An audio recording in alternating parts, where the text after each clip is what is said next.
जादुई फ्रॉक का कुआं। बादलपुर गांव में कोमल अपने चाचा चाची के साथ रहती थी। कोमल के माँ बाप की मृत्यु के बाद उसके चाचा उसे अपने साथ ले आए थे। कोमल के चाचा तो उसे बहुत प्यार करते थे, पर उसकी चाची को वह फूटी आंख नहीं भाती थी। उसकी चाची रमा कोमल से कभी भी प्यार से बात नहीं करती थी और घर का सारा काम उसी से करवाती थी। कोमल, तुमने अभी तक कपड़े नहीं धोए? जल्दी से घर का सारा काम निपटा लो। अरे चाची, मैं पढ़ रही हूँ, कल मेरा एग्जाम है। अरे पहले काम निपटा, पढ़ाई तो होती रहेगी। इसी तरह रमा कोमल से नौकरों की तरह व्यवहार करती थी। कोमल के चाचा की एक बेटी भी थी, अंजलि। वह एक घमंडी और नकचड़ी लड़की थी। एक दिन रमा ने अपनी बेटी से कहा, अंजलि बेटा, चलो हम बाजार चलते हैं, कुछ शॉपिंग करेंगे। यह सुनते ही अंजलि बहुत खुश हो गई और झटपट तैयार होने लगी। तभी कोमल वहां आई और बोली, चाची, क्या मैं भी आपके साथ बाजार चलूं? मुझे भी नए कपड़े चाहिए। क्या करेगी नए कपड़ों का तू? अंजलि के पुराने फ्रॉक रखे हैं, वो पहन लियो। यह कहते हुए रमा और अंजलि बाजार की ओर निकल पड़ी और कोमल अपना मन मारकर वहीं रह गई। अगले दिन अंजलि अपने कमरे में नई नई फ्रॉक ट्राई कर रही थी। तभी वहां कोमल आई। अंजलि, कितनी अच्छी फ्रॉक है, मुझे भी एक फ्रॉक दे दो। अच्छा, तुम्हारी इतनी हिम्मत कि तुम मुझ जैसे कपड़े पहनोगी? क्या तुम मेरा मुकाबला करोगी? इस घर में तुम्हारी हैसियत एक नौकर से ज्यादा कुछ भी नहीं। मैं तुम्हें अपने पुराने कपड़े दे दूंगी, वही पहन के खुश रहो। अब जाओ यहाँ से। यह सुनकर कोमल बहुत दुखी हुई और रोते हुए अपने कमरे में आ गई। कोमल अपनी माँ की तस्वीर के आगे बहुत रोई।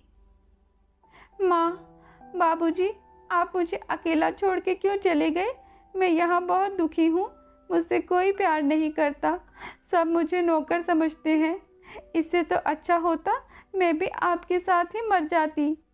ये कहते हुए कोमल रोने लगती है। रोते रोते कोमल की आंख लग जाती है और वह सो जाती है। तभी सपने में कोमल की माँ आती है और कोमल से कहती है, बेटी, तू रोया मत कर, तू हिम्मत से काम ले। मैं तुझे एक ऐसी जगह बताती हूँ जहाँ जाने पर तेरी सारी मुसीबतें खत्म हो जाएंगी। गांव से कुछ दूर एक मंदिर के पीछे एक कुआं है। वह एक जादुई कुआं है।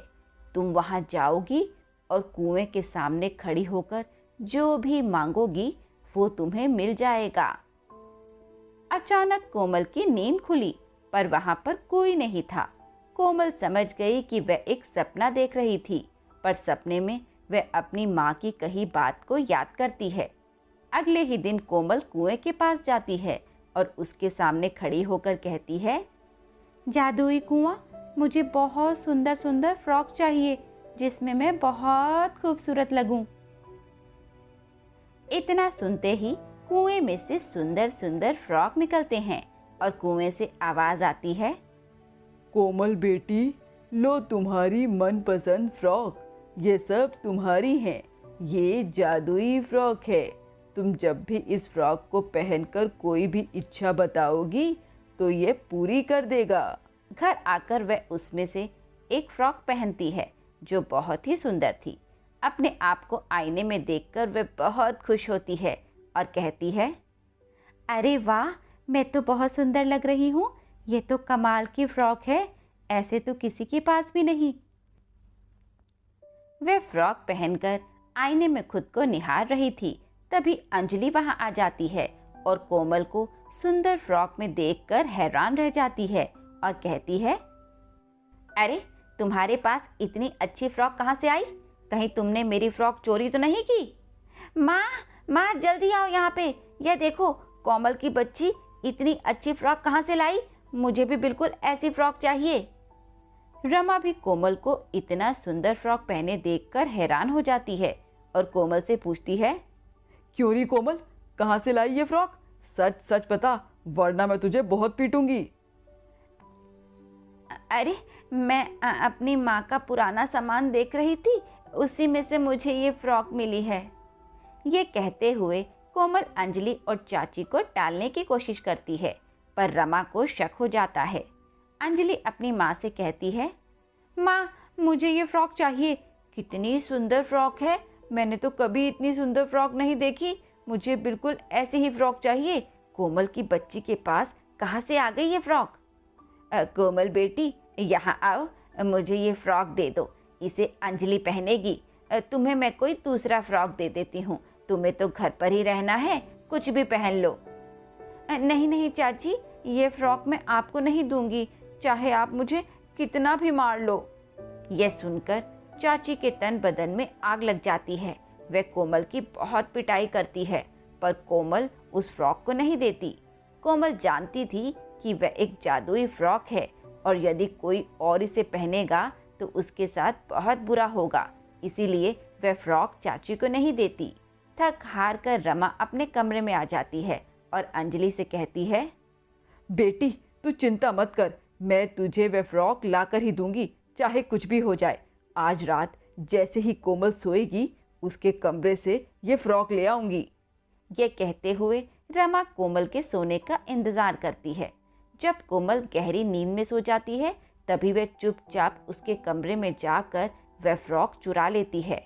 रमा फ्रॉक लाकर अंजलि को दे देती है और कहती है, अंजलि ले, मैं फ्रॉक ले आई, अब तो खुश है ना तू? थैंक यू माँ, अब मैं ये फ्रॉक पहनती हूँ। ये कहते हुए अंजलि उस फ्रॉक को पहन लेती है और अपने आप को आईने में देखने लगती है। पर ये क्या, अंजलि के पूरे बदन पर तेज खुजली होने लगती है, उसके शरीर पर लाल लाल निशान पड़ जाते हैं। माँ ये क्या हो रहा है माँ? देखो ये फ्रॉक पहनते ही मेरे पूरे बदन में खुजली होने लगी और मेरे पूरे शरीर पर निशान पड़ गए। ये कहते कहते अंजलि रोने लगती है। रमा अंजलि को देखकर घबरा जाती है।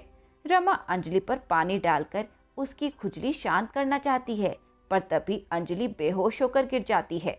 रमा जोर जोर से चिल्लाने लगती है, अरे अंजलि क्या हुआ मेरी बच्ची, जल्दी उठ जा। अंजलि को बेहोश देखकर रमा के होश उड़ जाते हैं। वहां तभी जल्दी से कोमल को बुलाकर लाती है। अरे कोमल, ये कैसी फ्रॉक है?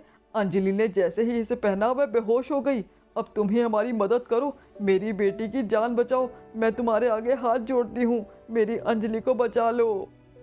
कोमल जल्दी से वह फ्रॉक अंजलि के शरीर से उतार कर खुद पहन लेती है और कहती है, जादुई फ्रॉक, मेरी बहन को जल्दी से ठीक कर दो, उसे जल्दी से होश आ जाए।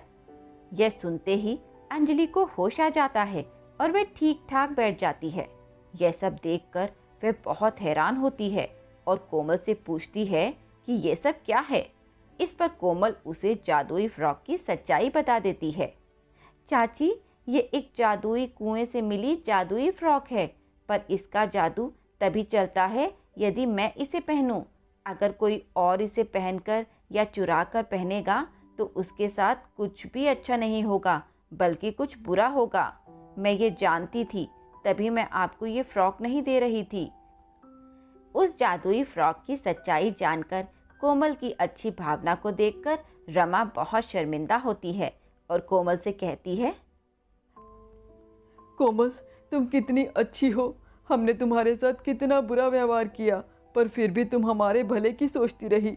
मेरे लाख मांगने पर भी तुमने ये फ्रॉक नहीं दिया, क्योंकि तुम जानती थी कि ये फ्रॉक हमारे साथ कुछ बुरा करेगा। मैं तुमसे हाथ जोड़कर माफ़ी मांगती हूँ बेटा, मुझे माफ़ कर दे। नहीं नहीं चाची, मेरा आप लोगों के अलावा इस दुनिया में है ही कौन, आप इस तरह मुझसे माफ़ी मत मांगिए। ये कहते हुए कोमल रमा के गले लग जाती है। यह देखकर अंजलि भी बहुत शर्मिंदा होती है और अपने किए व्यवहार पर मन ही मन माफ़ी मांगने लगती है। उस दिन के बाद कोमल और अंजलि दोनों सगी बहनों की तरह रहने लगती हैं और रमा भी दोनों को एक समान प्यार करती है। इसके बाद सारा परिवार खुशी खुशी रहने लगता है।